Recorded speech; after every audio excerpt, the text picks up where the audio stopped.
back to The Drive. Do you have any idea what time it is? The Drive. Who can be the boss? Nick Barr. Yeah. So driving 93.7 The Ticket, theticketfm.com. Nick Barr, Laney Holstein.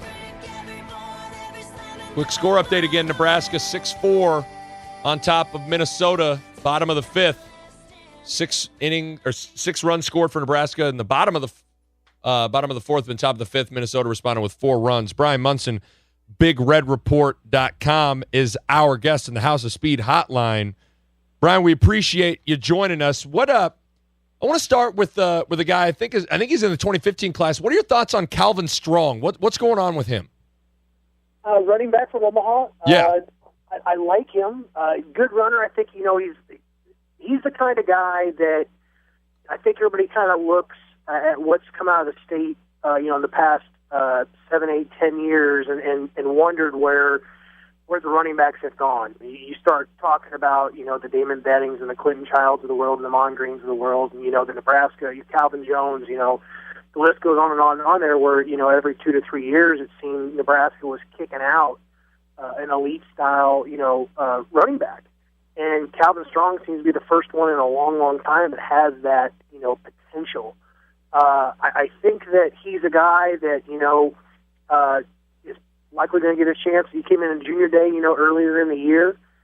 Nebraska definitely is interested, and I think that he's a guy that probably ends up getting a Nebraska offer. I don't want to say that maybe as early as the summer, but it's definitely possible, and I think that he's a guy that really wants to put on a Nebraska uniform. Brian Munson's our guest of BigRedReport.com. Brian, Kenzo Cotton is another in-state cornerback prospect that Nebraska's, I guess I would assume they're looking at him a little bit, but they haven't really offered him yet. He picked up an offer from Wisconsin. Why do you think Nebraska's kind of slow playing this guy, or do you think do you think they ever will give an offer his way? I think it's just a matter of time. I think a 10-4 100-meter gets you on a radar, everybody's radar. That's elite time for a high school player. Sub 22 second 200-meter, of course, again, elite time. I think when you watch Kenzo on film, you get a sense that you have a very raw, athletic player with a lot of potential, but he's lacking a lot of polish when it comes to playing the football game, particularly at the cornerback position. Athletically, he's not going to get beat by a lot of players on the football field. So I think what you have to realize when you look at a guy like Kenzo Cotton is that the downside is when you look at him, on the football field is he may not be a cornerback, but the upside is that you're probably talking about a guy that even if he's not a corner, he's likely a very fast, long, athletic, free safety, or even a guy, if you get a chance to work him out in the summer camp, maybe you get a shot to take a look at him at playing a wide receiver spot, kind of seeing where he fits in athletically. I think he's the kind of guy that, has that rare combination of size and speed, great bloodlines, of course, ties to Nebraska. I think he's one of 3 guys that I would watch real closely this summer when it comes to the summer camps, along with Harrison Phillips and Mick Stoltenberg from Gretna, to see if those guys pick up Nebraska offers. I think those are the next 3 that I would watch, along with Gifford and Foster. Brian, you mentioned that the Cotton ran that 10-4 100-meter dash, to break the Nebraska high school, track and field record. And then he quickly after that received that offer from Wisconsin, and Scott Frost, was down looking at him. How much do you think coaches look at track times? Is that, I know, I guess among the speed guys, is that like something that, kind of catches coaches' eyes sometimes and can, bolster the amount of schools that are coming around a kid looking at him? Well, it makes everything completely legitimate. A lot of guys that they're competing with are guys that are being recruited to play other positions on the football field most times. I know down here in the state of Texas, Texas sets up their big recruiting weekends around the state track meet, and that's not a coincidence. There's something that a college football coach once told me, and it rings true. It's about as true a statement as you can ever say about the game of football. You either have speed on the football field or you're chasing it. And I think that's one of the things. You can come in and improve a guy's speed a little bit through various strength and conditioning exercises, but realistically, when he comes in there, you need a guy that's already got a very, very good top gear and somebody that you want to work with. Brian Munson is our guest, BigRedReport.com. Harrison Phillips, you mentioned him out of Millard West, UCLA and Nebraska. We're at his school today. What's Harrison Phillips' game like? What does he do well? I like Harrison Phillips because he is he's a block of clay. I mean, I use that term a lot, but this is a guy that plays more of a 5 technique on his defensive line and probably projects either to play more as a 3, potentially as a 1, because I just think he has this frame that he's going to stack on. You know, he's a 250-pound plus guy now, and I think he can stack on 30, 35 pounds, still be freakishly athletic, but I think also he's a guy that could play offensive guard. I think maybe he's a guy that if you wanted to go ahead and stick around that 250-pound mark, he could play potentially like a tight end, like an Aaron Galladay kind of player at the tight end position who was a freak athletically but a big guy. The funny thing, you know, when I talked to Harrison Phillips was one day that he showed up to school early because the swim coach wanted to take a look at him and see what he could do. And this kid never been in the pool, never been time when it came to doing anything. Went in there and swam, you know, 25 meters or 50 meters, and the coach said that the time would have been good enough to place him in a state swim meet. That this kid is an athletic, guy, has tremendous strength, did over 30 reps at 185 pounds now at the San Antonio U.S. Army All-American Combine. Just a great combination of guy. Just got to figure out where he plays at the next level. Hey, Brian, I know you can't see Nebraska's big board, you know, who they're going after, you know, their top prospects are. But if you were to forecast, I mean, like, who are the guys right now that Nebraska's coaching staff is really going after the hardest that they would like to get the most? Like, who are a couple guys that Nebraska really wants to land? Well, I think you got to focus on the quarterback position. Because, you know, there's some guys that came off the board early, and I think that a couple of the guys that are coming in earlier than, you know, the visitors we're talking about for Big Red Weekend are coming in. You know, you start talking about Zach Darlington, who's coming in June 6th from Apopka, Florida. His dad will be coming up with him. His dad is head coach. And, you know, they have a fascination with Nebraska, particularly Tim Beck's creative offense. They would literally sit down and watch a Nebraska play like a play that was ran, go back, draw it up, and run it the next week in their own offense. So I think that's a good visit for Nebraska. He visits it before he goes on a mission, then he goes to Ohio State, you know, 2 weeks after that. But then the next day, Kendrick Doss comes in from Florence, Alabama. Again, Husker offer, you know, coming in for the quarterback academy. And I think that the quarterback position is one that's definitely in the spotlight. I think that I'm a little bit surprised it hasn't been filled yet by now. Tim Beck usually does a great job getting a guy secured in the class. And I think it's also a very desirable position to be in. I mean, obviously, look at what Taylor Martinez is able to do. You know, 8,000 career total yards at Nebraska in 3 years. So it's something, if you can come in there and win the position, you're going to rack up a lot of yards and you're going to get a lot of attention. Brian Munson's our guest, BigRedReport.com. Sticking with quarterbacks, how do most schools approach how many quarterbacks they sign and each class? Because sometimes you'll see 2 or 3 quarterbacks in class, sometimes you'll see none. Do you kind of get a window into what the quarterbacks or what the coaches may think about specific quarterbacks based on who they go out there and recruit? Kind of explain the philosophy for Nebraska and for schools in general and how they approach quarterbacks. Well, I think the general philosophy for the quarterback position is you want one every year. I think that there are exceptions. I think that when you have guys that get pulled out of red shirt early, I think when you have guys that are going to get a medical red shirt, maybe potentially you don't take one. I think also when you see it that you've got this no seniors, nobody's graduating. You got 3 guys that are good enough to go ahead and see the football field, and maybe one guy is a little bit further behind the other 2, but you think you could bring them up to speed in a couple 3 weeks. You can learn on the job. Maybe you got a good enough position there, but typically the idea is that you want to go ahead and grab a guy every year. Now, I have heard it, to where an offense may be looking to add a new wrinkle. Maybe they want to go ahead and say Nebraska wants to go ahead and say, look, we want that 6'1", 195-pound athlete to come in there and run the quarterback position, but we're also not, against grabbing a real true pocket-style passer and throwing him in there a little bit if we think he's a guy, that, hey, look, he comes in, he's 6'5", 225, and he runs a 4.8. Maybe in a year or 2 from now, he doesn't end up at quarterback, but he ends up as being a tight end for us. or something like that. Maybe a guy that projects differently to a different position, and then we flip that around a little bit and say, guy that's athletic, maybe doesn't end up being a quarterback, ends up being a wide receiver or a defensive back or something along those lines. Brian Munson's our guest, Big Red Report, BigRedReport.com. Brian, I had your colleague Josh Harvey on hosting the morning show with me yesterday, and he wrote a column, I believe, I don't know if it was this week or last week, but it was on BigRedReport.com about earlier official visits, making it available before a prospect senior year to have the coaches do official visits, because that way some kids can't afford to pay their way to go see schools, and with the recruiting process getting moved up quicker and quicker the way it is, Harvey was telling me he thinks that's the way to go. That makes it kind of more fair for some schools that like Nebraska that are Midwestern areas that are farther away from those recruiting hotbeds. I mean, do you agree with Josh on that? You think that would be the way to go for recruiting in the future, to kind of even the playing field that way?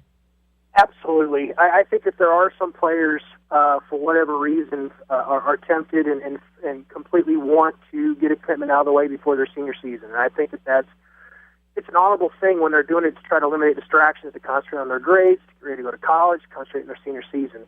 And financially, it costs a lot of money to go visit Nebraska. I don't care where you're coming from, if you're driving or you're flying. That is an expensive trip. Driving from down here in Dallas, man, it's an 11-hour trip. So it's something I think that does not work necessarily in Nebraska's favor when you start talking about all these out-of-state kids that Nebraska wants to recruit, and where they have to go recruit players that, sometimes it's just not, feasible for those guys to go ahead and take a trip out there before they want to commit. And I think that there's a lack of understanding on the recruit side when it comes to the official visits and what they're really there for. But like I said, there are some good intentions there by those players to want to go ahead and get these things out of the way to remove all the distractions. But I think the way you even the playing field and you give those guys an opportunity to go ahead and get this stuff done so they can clear up their schedule for their senior year is allow them to make official visits during the summer. Maybe even, and I think it also leads into, and I think we've talked about this too, an earlier signing period. So we're in that August, September time frame where they can go ahead and just get it off the books completely and just go ahead and get committed. I feel like it'd be something the players would like, and that I would feel even most coaches would like to eliminate poaching committed players. There's no risk management. Yeah. When you've got all of your commitments at risk of being potentially poached, like you said, which is a great word. Yep. You've got to completely worry about them all to the time their ink is on the paper. Yep. Brian Munson, Big Red Report. Hey, I want to ask what generally, I don't know if you have a clear understanding of what Bo Pelini's philosophy is on two-sport guys. Monty Harrison's a guy out of Missouri that's really talented football player, really talented baseball player. In general, does Bo embrace guys that want to play two sports? Just how does that usually play out? Well, I think Nebraska, you think back to the guy that was really supposed to be that benchmark, Kyrie Cooper. And Kyrie Cooper, they put together a program. Now, I had a good talk with Sean Watson, when he was down here about that situation that was there with Kyrie Cooper and how they wanted to go ahead and convince him that it was the best of both worlds and they were going to be the best ones to go ahead and give him the opportunities in both sports. And then that led into Bubba Starling. I think, honestly, that there is a total chance for that player to go to Nebraska and play both sports. I would say, personally, I don't believe that playing both sports is conducive to the player being the best at any one single sport. I just don't think that you have enough time to develop, and the sports don't necessarily collide when it comes to the calendar. But, when you start talking about winter conditioning leading into spring practices, and you have summer workouts, and you're missing those, and part of them anyway, when it comes to the baseball season, there's a lot of stuff that goes on there that's just besides the physical. When you start talking about the team chemistry and how guys are working on their timing and building these relationships on the football field, if you miss that, I think that puts you in a huge hole to be a real factor when it comes to the parts of the season in the fall. Brian Munson's our guest, Big Red Report, BigRedReport.com. Brian, news today, big news in Lincoln. Avery Moss, the freshman defensive end for the Huskers, got his court date today. He's accused of exposing himself to a female employee at a Residence Hall convenience store, and not sure how that exactly will pan out with what will happen there. But should he be convicted? Should Bo, decide to suspend him for a game or two, something like that? Just looking down the depth chart, a guy that I look at, Randy Gregory, junior college guy coming in this year. What do you remember? Because we haven't seen him play, obviously, on the field for Nebraska. So I feel like talking to a guy like you who has probably seen some of his film. What do you feel like a guy like Randy Gregory's chances of are coming in and filling that spot and maybe playing right away for Nebraska? They're excellent if he can get his academic situation behind him. This is a guy that went home in mid-December after signing his paperwork from his parents' kitchen table, faxed in, and was supposed to go to school, and rehab his leg while he was back home at his parents' house. And he accomplished one of those two things already. He's 255 pounds. He's ready to go physically.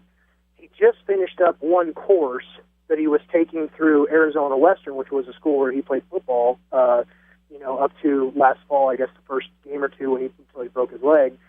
And then you start talking about a guy now that just started the last two classes, which are online classes, that will finish up a week before basically the drop-dead date that he needs to have everything done by to where he can enroll this summer in Lincoln. If he misses that June time frame, it's going to be devastating. I just don't see there being a great way to bring him in that August time frame and really have a great idea like where he's at conditioning-wise. You just have to assimilate yourself into too many situations, I think, to really be ready to go by game one. I think he's a guy that could maybe get around game 3, game 4 conference time is ready to go. But athletically and on the field, that guy is special. I really like him as a true 4-3 defensive end. But I also like him, even though he's a longer guy, he could play that 3-4 walk-up outside linebacker and could really cause some matchup problems on the edge. Hey, Brian, what happens, what's the lineup for Big Red Weekend? Because that's kind of the big thing. I think the coaching staff is obviously trying to stockpile guys to come for Big Red Weekend. What takes place? What's the itinerary look like for a weekend like that? I spoke to some guys about it last year, and I apologize. It's kind of slipped my mind a little bit. But the biggest thing for those guys was because it's leading, it's actually after, I think, the camps are complete or between sessions. And I think that there's a lot of opportunities for them to spend a lot of time with the coaching staff, and it's more like an official visit than anything. But the one thing I really got from talking to Banderas and Courtney Love and Marcus Newby last year when it came to Big Red Weekend was it was just a laid back situation. I think that part of that was due part to Josh Banderas being this huge ambassador for the class. Now, is Gifford going to be that kind of guy that's going to be able to lead that charge that weekend to really help those guys feel at home and be kind of that extension of the coaching staff when it comes to recruiting those players? I guess that remains to be seen. Banderas was very active. I think that a little bit more highly touted player, a U.S. Army All-American, and I think that there's something goes along with that. But I think that last year was a lot more laid back. I think you're going to see a lot more structure because last year a lot of guys were making return visits. They were hoping to get commitments, and they didn't get. I think Nathan Jerry committed that weekend, and I think some guys committed the days that followed. But really, I look for there to be a lot more structure since a lot of guys are making their first trip to Nebraska.